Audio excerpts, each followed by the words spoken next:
ليش لما تصور سناب شات بتصير تتمشى؟ ما بعرف شغلات قولي ليش تتمشى. المهم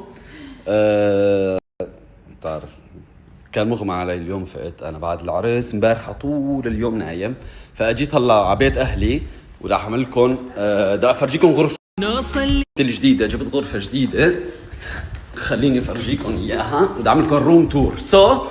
ثواني اول شيء خلينا نفتح الباب هيك. شو رايكم جايز بالغرفه؟ ماما شو غرفتي الجديده؟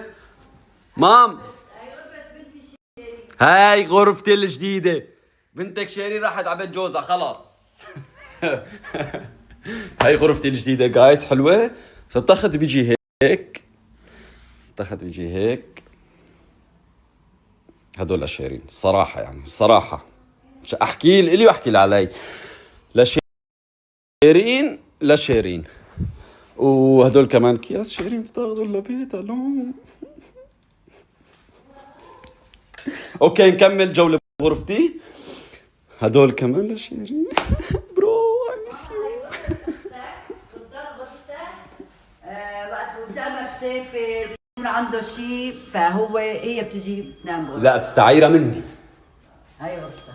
بتستعيرها مني بتنام فيها. هاي غرفتها. ماشي؟ ها؟ هاي غرفتها لبنتي. ايه والله. بس انت بتجي بتنام فيها اذا بدك. بنحكي فيها على كل حال، نحكي فيها، نتفق وبس هيك. والله جايز الحمد لله شيرين طلعت من البيت بخير وسلامة، نارو طلعت بخير وسلامة، أنا تجوزت. ماما لاحظت إنه ثلاثتنا تزوجنا بهالبيت.